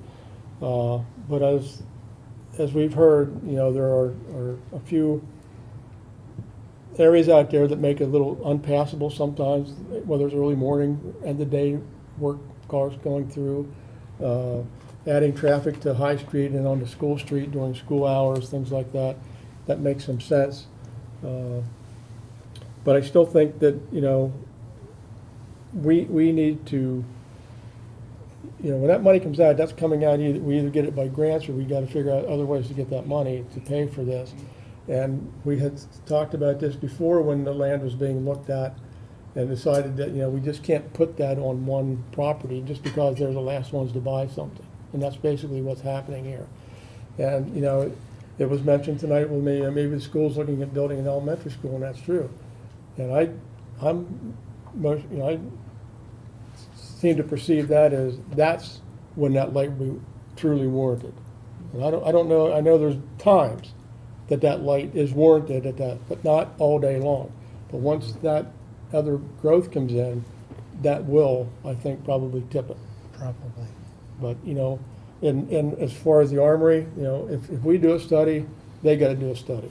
Can we work together to do that study? I don't know. That's my comment. How many people signed that petition? Over 200. It's a lot of people. Yes, it is. It's a lot of residents. Yes. You know, I mean, I can't believe we'd be willing to just talk about this again, you know, 6 months from now. You know, this is something that I think the residents of Bellefonte want to see. I think it's our responsibility to move forward on it. It sounds to me like you guys know numbers, I don't know numbers, that it may not even be close to the numbers that's needed, but at the very least, we're asking PennDOT to take a look at this intersection on behalf of 200-plus residents who've come to us, asking us to please have this intersection looked at before, you fill in the blank. Not all of us live over there, so I'm not gonna bring that up. Not all of us enter that intersection every day, but 200 people came to us. That's People have attended, I don't know how many meetings. I'm not willing to tell them to put it off till the fall or maybe next spring, or maybe when they build a school. So I like the idea of moving forward on it, just so that we can tell the residents that we're trying. I would like to do what the motion says and hold off on the study until sometime in the fall. Yeah, that's what we're gonna vote on, to have the study Because, done. and I would like to have it done when we know that there's going to be like football games or whatever, because that's when the biggest problems are.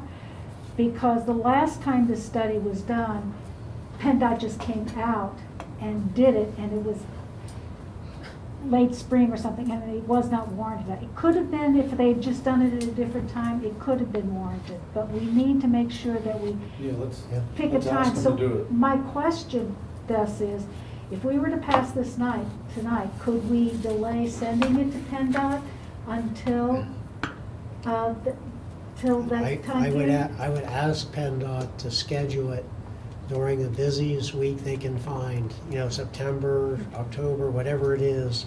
I can send a letter this week, and because we want the most accurate, traffic patterns and counts, but try to do it during September when we think it's the busiest. They're okay with doing it then. Maybe they can't even schedule it till then anyway.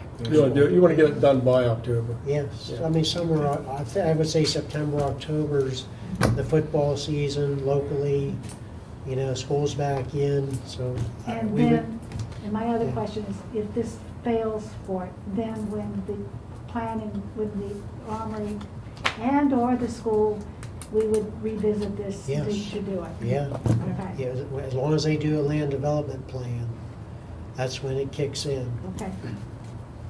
They'll have to do a highway occupancy permit when the new land development plan is submitted, whenever that may be. Right. I've been trying to do this for 6 years, and I've told the residents that we're waiting for possibly future development of that area, and it may not qualify. But as Mr. Bernier said, we've got 200 residents plus on a petition. It's our duty to try to help them out. So we want to go forward with, at least I want to go forward with the study at the most busiest time of the year. If it's October, we're only doing that to make it the best result for the people who are asking for the study. So I'm all in favor of it. Where we get the money, that's the next bridge we fly across. So that would be a subsequent motion down Well, the road. that, we haven't even found out if it's warranted yet. That's later. But we're making the commitment to find the money, and if it's warranted, we install it. And we have gone to all the existing businesses around that intersection and asked them for support financially, and all of them have refused. So we can't put this burden on the one new business that's hopefully coming in there. So we'll do our share to make it work. Any other discussion?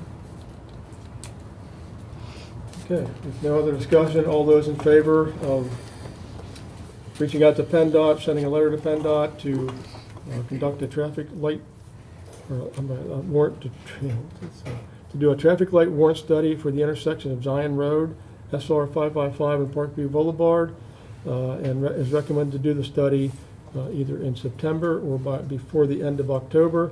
Signify by saying aye. Aye. Opposed, same sign. The motion carries.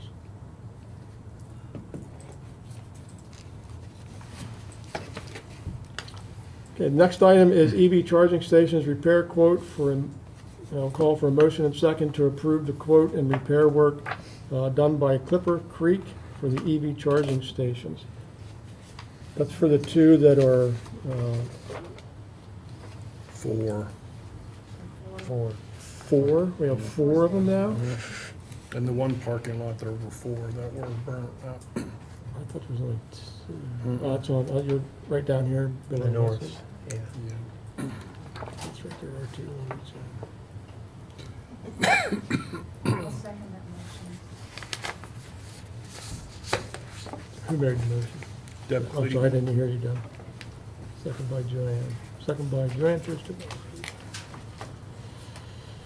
Okay, discussion.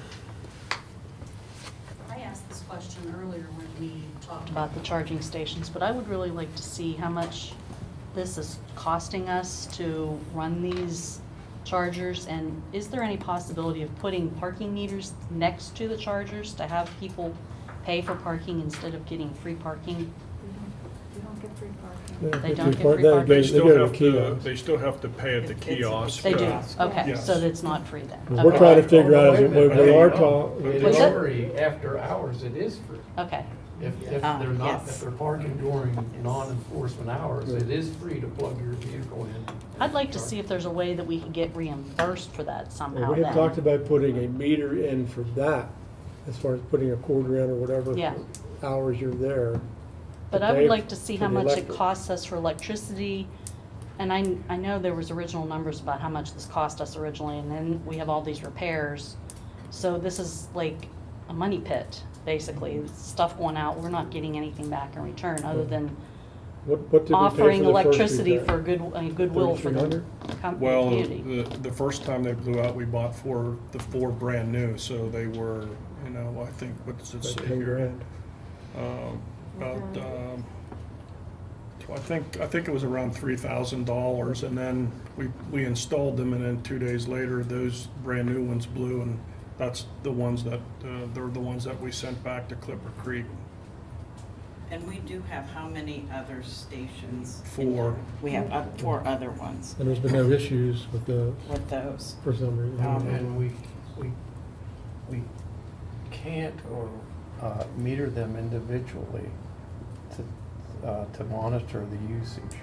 So that's come up before, and I can't remember. I think it's a particular brand we're using or something. Yeah, but I agree with you, and I've said this many times before. You can go down on a Sunday and park your car overnight and fully charge it with no cost for parking or the usage of the electric.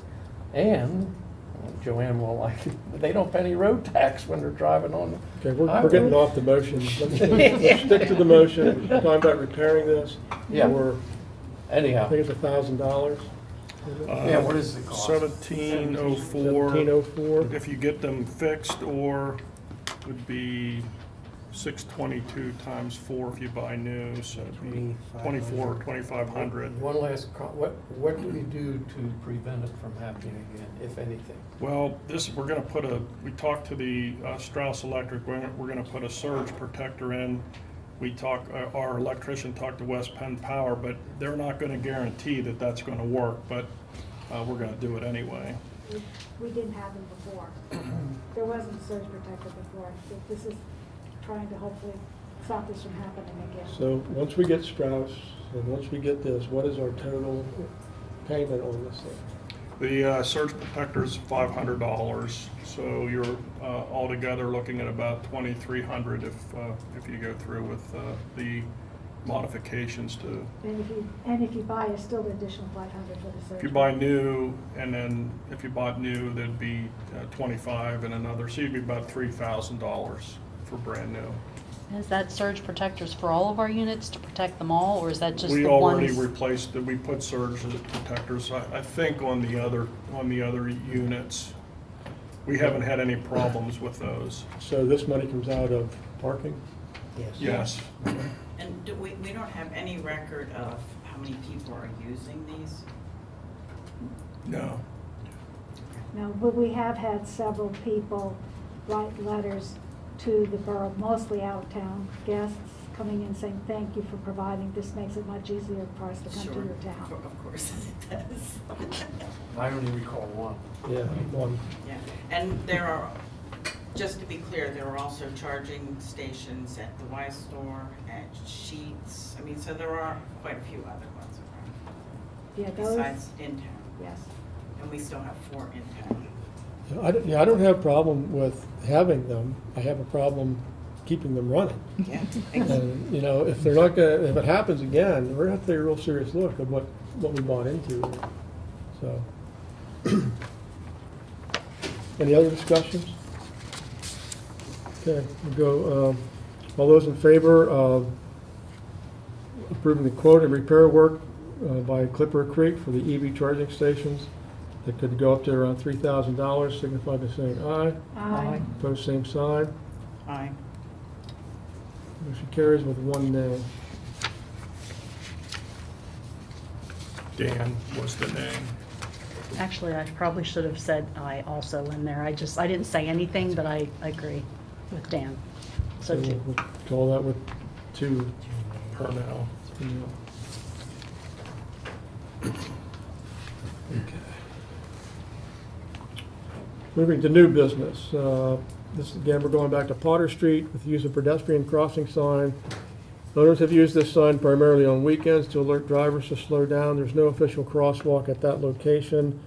Talks about considering moving this item to a future work session. Do we need to do that? Or, I mean, they already have the sign. The deal was they removed the sign at the end of the day, but they're not doing that. They're leaving it in, or they forget.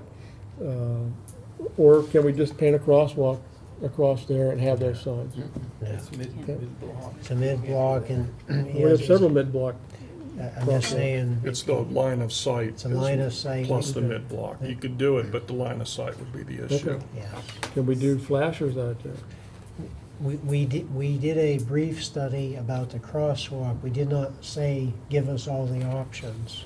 We could consider doing a study, which really is appropriate way, have an engineer, highway engineer look at it and give us some options. So What would that I'd cost? like to make a motion to put it on the Work session? work session. However, to delay that work session until we can have the police do the study like we did on Crawford Lane. Oh, yes. And find the additional information that you've just been talking about, Yes. so that we have something to talk about and be able to make a reasoned decision. I believe the chief is going to do that. We talked about this being on the agenda. He's going to get word out to the officer that handles handles the sign. Yeah, have we it have, put we out set there. up a policy Yeah. to do this, and I think if we follow that, I think this will make it more expeditious and move along. pretty Yes, so, quickly. so in the meantime, we can get a price from a traffic engineer, look at all options that are available. Yep. In addition to the crossing, there is concern about speeding along that road That's too. what Would the that be study- part of that's this what the study? study would do. Yeah, That would be a that- part of it too. That'll be that His radar. speeding number will come up. The one Okay. that's setting up by the high school right now, or Okay, that would be- we'll move that down along Potter Street Oh, for a great. while, and then it'll Yeah. give us some data. Okay, great, thank you. Okay, so then we'll do that. So, do we take that as a motion, or? Need a just- second on Joanne's motion. Have a motion from Trustee Vacy. I need a second. I'll second McKean.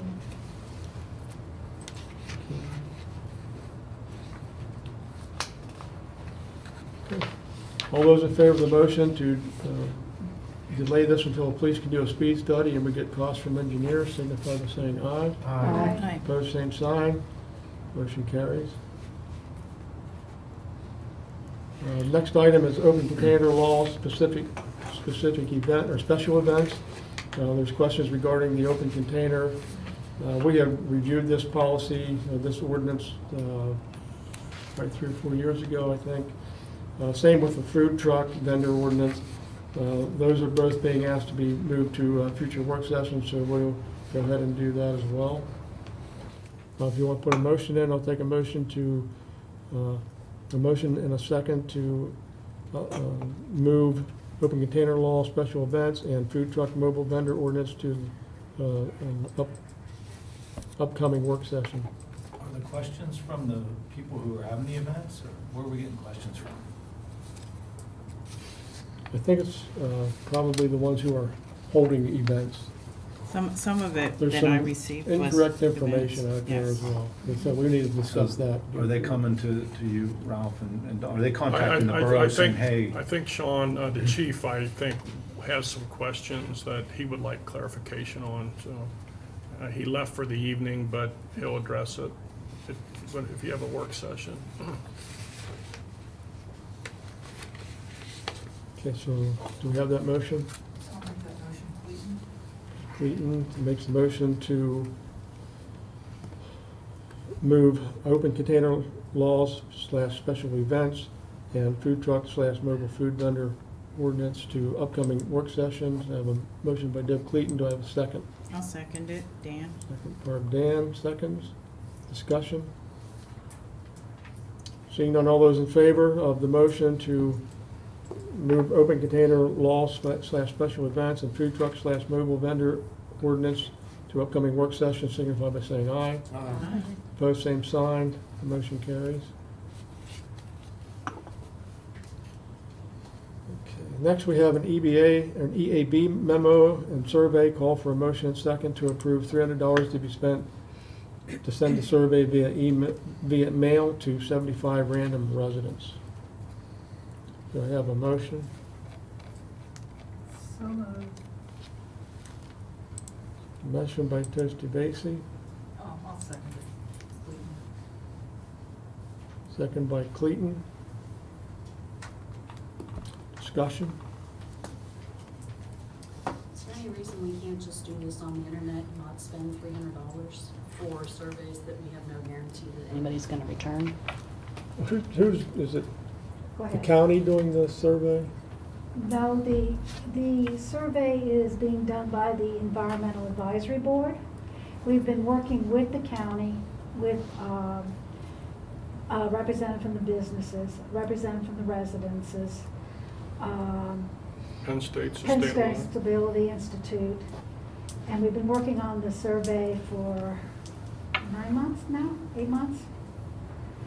And I'm not sure how long. and we put it together, and it's, the plans is to have DBI, the Chamber of Commerce, HBI, and BHCA is the 4 major nonprofits here in town, to meet with us this coming Friday to see if we've got anything that's missing. And then they will make final revisions to that survey that was included in your packet this evening, and then we would like to send it out in August. And the reason we're doing the mailing is that when the Climate Action Plan was done 2 years ago, there was a similar survey done. And we did the same thing at that point, 75 mailed and put it on the website. We got over a 50% response from the mailed ones, which is, if you know anything about surveys, if you get a 2% response in most cases, you're doing well. When we get over 50%, we know that this is a very productive method of getting people's responses, and it gets it out into the public for those who not only use the internet, which is why we do the website, but also those who don't use it much less often. And it provides more input from the community. And so who develops the list? The way we did it 2 years ago is we have Barbie use the utility bills, and she just does a random number generator, and she selects 75 households in the borough. So is 75 people even, I mean, if they were to all return it, is that even worth? To answer your Yeah. initial question, Rita, it is going to be both electronic and, so it's going to go out multiple ways, the survey. That's the plan of the And having the board. nonprofits at this meeting on Friday is get their buy-in to help us spread the word. So if that's the case, why don't we just do it electronically? And then follow up with mail if you Not think it's everybody needed. has access I know. to that. But you're not gonna get that random everybody either, so. Maybe you better go to the history of this, what we're doing, you're doing. You're creating. The survey is to find out what. For the new folks. Right. So 2.5 years ago, we, DEP, Department of Environmental Protection, offered the borough a 9-month intern to help us look at our greenhouse gas inventory and help us draft a climate action plan. So the first semester, we did the greenhouse gas inventory that we have a record of. And then the spring, we did a survey and a focus group to get input from the community as to what they saw as the needs. As a result of that, we created a climate action plan, part of which was to create this environmental advisory board to review and start the implementation of the plan. The first steps we wanted to do with the simple thing is educate the public on areas of interest in sustainability. But in order to do that, we spent a lot of time looking at what kinds of possible free programs we could offer through the university, through the county, through the extension service, through Solar United Neighbors, who we partnered with for the solar installation. Whole bunch of different groups. And we've got a list of possible trainers. Based on that, we'd start putting together this survey of what is it you're interested in, what do you already do, what do you need to know about. And that's what the survey is doing, so that we then can send that out to the businesses and to the residents. Because we believe, but we don't have the answer to that yet, that businesses may need something slightly different than what residents need. I think probably best for the new folks would be to read the climate action plan that's out there. And what it's going to do is ask our residents to put solar in, to do all these, don't use fuel oil. There's a whole bunch of stuff that I think when the survey went out, people didn't really understand what it was. At least residents I've talked to, they said, what is this survey? It just went out.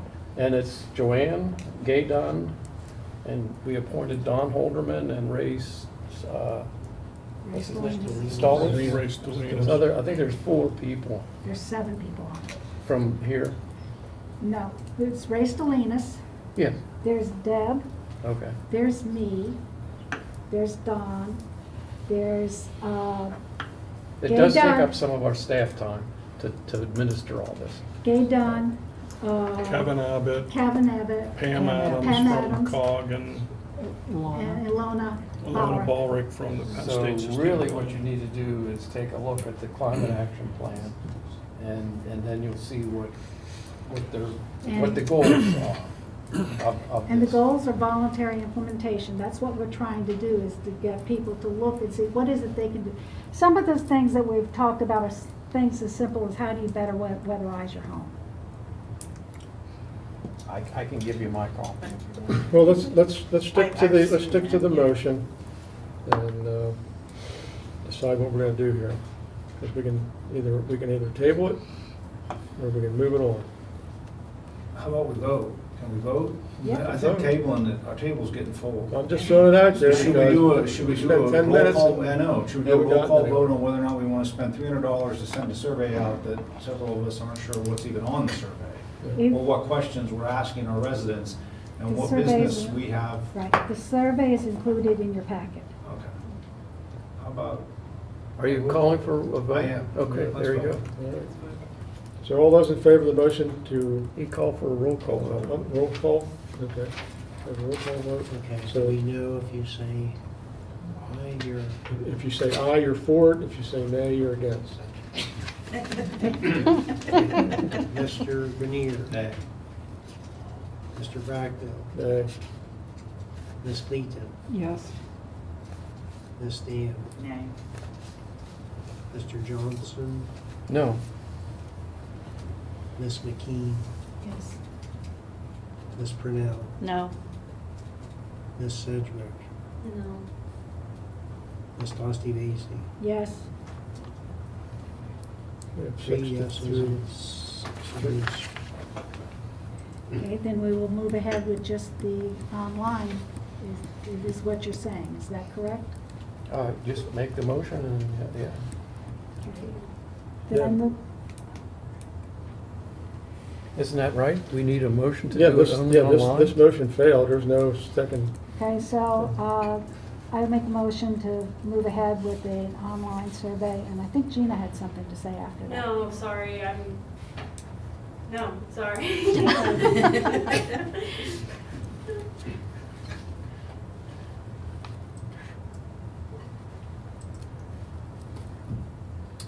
Okay, so I ask for a motion and second to send the EAB survey through email And on the website. and the website. Do I have that motion? I made that motion. Second. I'll second it, Clayton. Second by Clayton. Can we do a roll call again?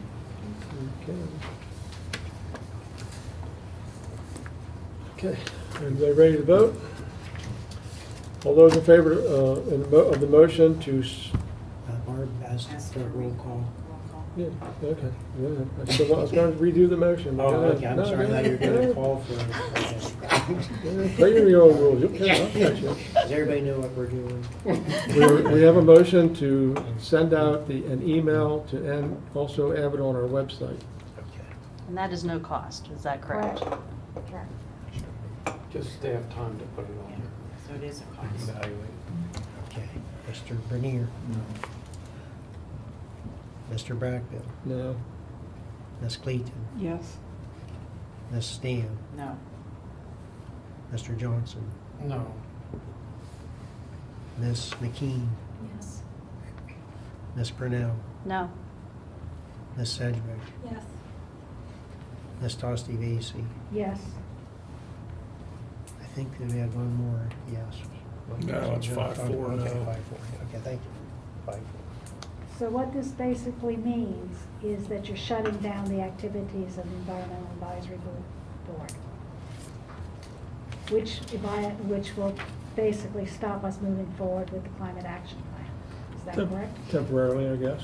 I don't think it's a done deal, but for this time, at this point, there doesn't seem to be an interest.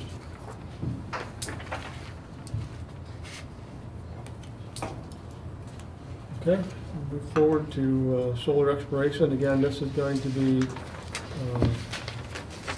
there's three attachments in this document that consider joining center region municipalities, others in joint RFP to explore solar energy options. There is a cost to this.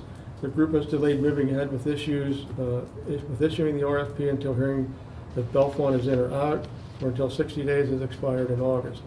The request is that this item be scheduled for an upcoming work session, and I'll call for a motion and second to add this discussion to first meeting in August. I'd like to make the motion to discuss this at the next, because I understood that it was August 1st is when we need it. Well, it is early August, but we also booked the economic work session. I think you wanted it in August, beginning of August. So August is getting pretty tight. We have one more meeting in July. Yeah, Can we do- do. I know. Well, we can, if you want to fit it in July, yeah, we can. So what I want to do is discuss it at the next work session and invite Gretchen Brandt, who's the chair of the Solar Power Purchase Agreement Working Group, and Randy Brown, who's the finance director for the State College Area School District, who's the person working most closely with the energy consultants to provide us more background and information. So we have enough information to make a decent decision. Well, I think the plan's out there in front of everybody. All they need to do is read it. I don't know if we need to get tied up with more people coming in and talking to us. Well, I got a call last week, and they offered that, which is why I added their names to the thing. They said they're willing to come. I'm not here during that time period, so Doug, I'll let that up on you. This is a question, can I discuss this now, or? You have to have a second first. Oh. Do you want me to second it? Sure. Okay. Do we even have a site that we would participate Yeah. No. It's So, This RFP would find a consultant that would find a site. Here in Bellefonte No. no, Oh. no, this site could be, preference is Center County. Preference is Center County, but it could be anywhere in the state, and highly unlikely, but possible, out of state. And well, it's a purchase agreement where we purchase the electricity from this solar farm that is created to provide electricity to us, and it's sort of a back and forth. It's an offset. They sell it back to the grid, and we get credit for our piece, and so does everybody else. Yeah. So is that borough buildings / offices / or is that the whole borough or? Well, everybody, the entities that are in the group put in their annual usage for electricity. It's Now, for municipal use. I just looked at our annual water, sewer, parks, streets. You know, we're pretty high in that, if you add in everything. For example, State College Water Authority put in their use, State College Borough put in their use. It depends on how they put them in, but they have quite a draw of entities in the pool, and then you're expected to pay based on your piece of the pie of the total of the cost of doing the RFP. In the study, a few years ago, it was estimated to be $65,000. It's probably 85 now, or something. That's the whole thing, and then it would be divided up? Yes, that's a study. Of course, you know, when the RFP comes in, you'd get the real actual numbers. But you'd be committing, you know, if you like the numbers, I guess you're committing to pay your piece. Like, say our usage is 13% of the pie, we'd pay 13% of the RFP, or the study, to see where this would be located. And there are several options within the study. Cast my deal with Doug, but when I was working with this in my previous job, we went with carriers, you know, we went outside and, you know, didn't use West Penn, but we did pay for it through another source. And when I looked at going to some of these electrical areas, if West Penn's normal rate was around, at that point, maybe like 5 cents. Yes. They were 9 Okay, yeah. in the solar. And I looked at that and I thought, why would I do that? What's the benefit? And I don't know if it's still that way. I haven't looked at it for a long time, but I have seen you know, news articles and things like that, you know, electric is going to be higher than the fossil fuels. So I don't know. So here we are. We have a motion to hold this, to move this to the July 2nd meeting, Yeah. work session. 18th. The 18th, July 18th. Thank you. All those in favor? Maybe we'll do a roll call, yeah. Yeah, please. I'm sorry, okay. That's all right. Okay, Mr. Bernier? No. Mr. Brackville? No. Ms. Clayton? Yes. Ms. Dan? No. Mr. Johnson? No. Ms. McKean? No. Ms. Purnell? No. Ms. Sedgwick? Yes. Ms. Dostivasi? Yes. It's 3 yeses and 6 noes. 6 noes. Hey, Randy, just as a comment, you know, these things are just starting to build up. You know, we have examples in tonight's meeting about what I believe the people who elected me want done with this borough council. And this is just things that I can't consciously put on our work session and our time and our staff to work on when we have issues out there that we haven't resolved for our residents. Was one of the reasons I voted for it. I agree. I agree You know, with that. we haven't talked about the Parkwood Boulevard flooding situation for a couple of weeks, and that's a big issue among the residents who, in my ward, elected me to this position. So there's things like that that I'd like to see us talk about. Now, that was just an example. I know that's in the works, I'm just saying. Those are the things that I think should be on our table for working in our work sessions, and we should be spending our time on. Okay, thank you. Okay, that ends new business. Right now, we go into public comments regarding items not on the agenda. Are there any comments to items not on the agenda? I need name. Scott Mauger, 328 East Lamb Street. I have a couple items I want to touch on real quick. The first one is no mow May is long over, and there are properties in the borough that need attention in mowing. Some have yet to be mowed this year. There are also hedges / bushes and low-hanging branches of trees over sidewalks that need to be trimmed. The borough has an ordinance for that. The second item is orange dots on the sidewalks that were placed last year that are in need of repair. I used a lot of the sidewalks in town. A lot of those haven't been taken care of, and summer is a third of the way over this year. It's time for the next ward for repairs, and there are a lot of those. There's an ordinance for sidewalk repair. The third item are cars with expired yes. Thank you. I appreciate it. Stickers sitting on the streets and in backyards. For what I'm seeing, the ones in the backyards are inoperable. So there's an ordinance for that. The last item I want to cover are yard sale signs posted on properties that aren't theirs and on utility poles. As an example of utility poles, on the utility pole at the corner of McAllister and East Bishop Street, better known as PNC Bank, there's even a bracket of sorts on the pole where the yard sign sales are posted. There's an ordinance for that. There's also a law, I believe, that you're not to be posting anything on a utility pole. What good are these written ordinances and others I haven't mentioned if they aren't enforced? Thank you. Thank you.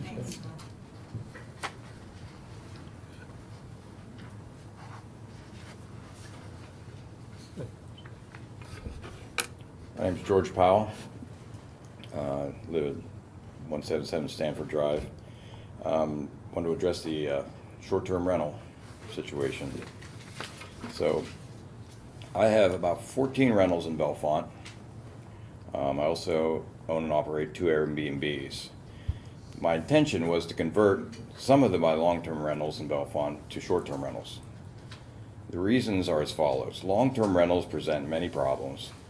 I've had violations for uncut grass, garbage, abandoned vehicles, vehicles without inspection, appliances, rubbish, because my tenants would not keep their properties in good order. I have tenants that I couldn't evict. I have tenants that fought with each other, threatened to harm each other. Police have taken my tenants away for drug use and dealing.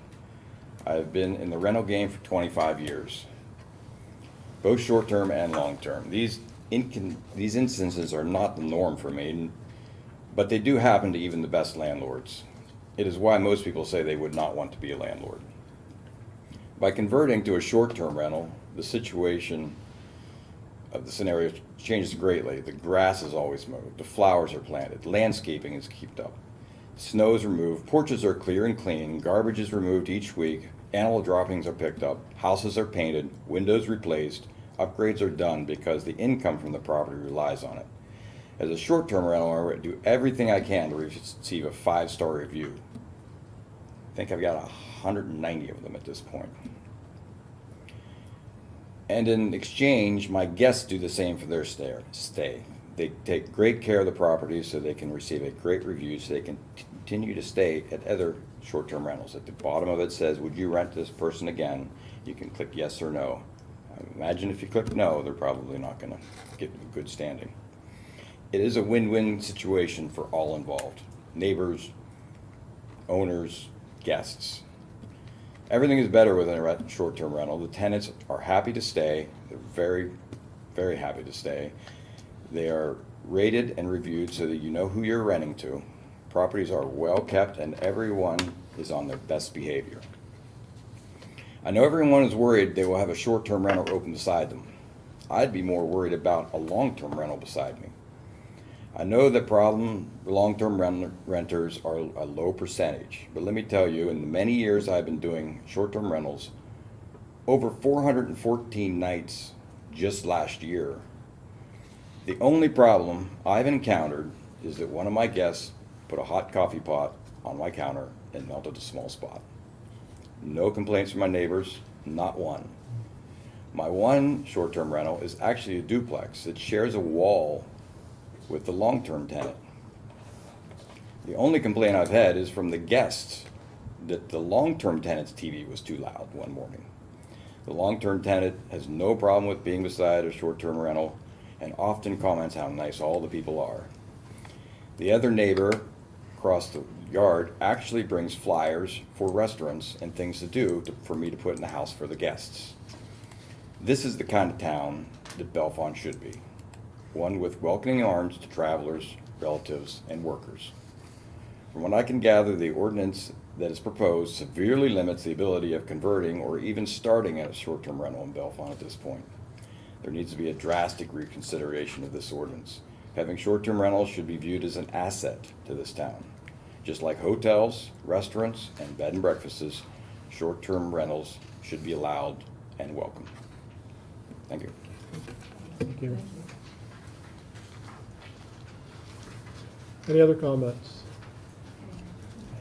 My name is Jamie Northey. I'm with McGowan Governmental. I was here earlier today, met with Ralph and Alyssa for the insurance bid. And one of the main reasons why I wanted to come tonight, I didn't know if you were going to speak about that at all. We were gonna talk about an executive session. We're gonna have a special executive session after a council meeting. And, Okay. I'll be able to have some direction after that. Okay. Yeah, I just wanted to ask for your consideration, and I had a workers' compensation indication on Friday that I was going to turn in my quote that I brought today, my package quote. I believe there was some type of letter signed that had taken that quote out of my hands and given to another agent. It was never proposed for the Encova workers' comp. It was a significant premium savings, even from your expiring. So I'd like the opportunity to be able to provide that to you. I had sent Alyssa a letter on Friday, but I believe she was out of the office, so just wanted some consideration in that to go with our competitive package quote, and it's savings in you guys' pocket, so I don't see why you would turn that down. So We'll be in touch. We'll discuss it and I'll be in touch. I appreciate that very much. Thank you. Thank you, guys. Have a good night. Thank you. Okay. So now I'll take a motion to adjourn. And before we do, we are going to be moving into an executive session to finish our discussion from our previous executive session this evening. So do I have a motion to adjourn? Motion by Clayton, second by Cornell. All in favor, signify by saying aye.